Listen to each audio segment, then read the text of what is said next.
ఒక్కసారి కొమ్మూరి గోల్డ్ కి కాల్ చేయండి. తాకట్లో ఉన్న మీ బంగారాన్ని విడిపించి మార్కెట్ ప్రైస్ కి వాళ్ళు కొనుక్కుని మిగతా డబ్బులు మీకు ఇచ్చేస్తారు. తిక్కోలు పొలిటికల్ సీనియర్స్ ఫస్ట్ రోలో ఉండే లీడర్.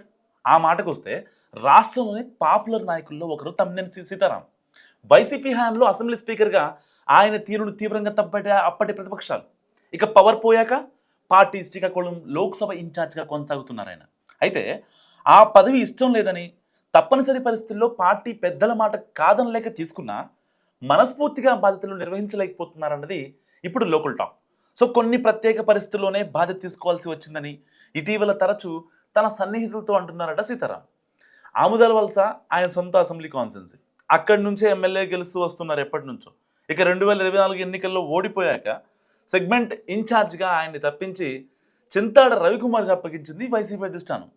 అందుకు బదులుగా జిల్లా పార్టీతో పాటు రాష్ట్ర స్థాయిలో సముచిత స్థానం కల్పిస్తామన్న భరోసా వచ్చిందట తమ్మినేనికి. అలాగే శ్రీకాకుళం పార్లమెంట్ ఇన్ఛార్జ్ బాధ్యతలు తీసుకోమని కోరడంతో ఇష్టం లేకపోయినా ఓకే చెప్పాల్సి వచ్చిందన్నది ఆయనతో పాటు జిల్లాలో అంతా చెప్పే మాట.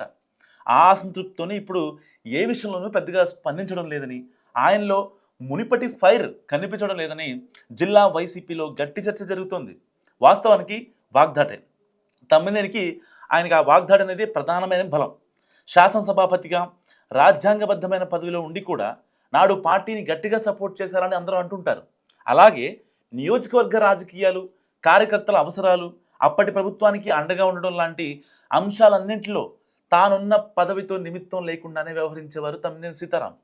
అలాంటి నాయకులు ఇప్పుడు అసలు తనకేం పట్టదన్నట్టుగా వ్యవహరించడానికి కారణం తనకు ఆముదాల వలసకు దూరం చేస్తున్నారనే అసంతృప్తేనని అంటున్నాయి వైసీపీ వర్గాలు. సో పార్టీ కార్యక్రమాలకు హాజరవుతున్నా, అడపాదడపా కూటమి నేతల్ని విమర్శిస్తున్నా తమ్మినేని నుంచి ఆశిస్తోంది మాత్రం ఈ రియాక్షన్ కాదంటున్నారు వైసీపీ కార్యకర్తలు.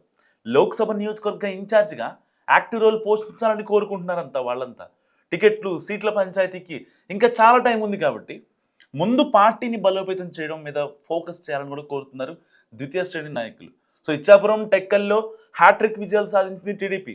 అలాంటి చోట ఇప్పటి నుంచే గ్రౌండ్ వర్క్ మొదలు పెడితేనే ఉనికి చాటుకోగలమని, కాదని వదిలేస్తే మరోసారి ఎమ్మెల్యే సీట్లు బదులుకోక తప్పదన్న హెచ్చరికలు కూడా వినిపిస్తున్నాయి.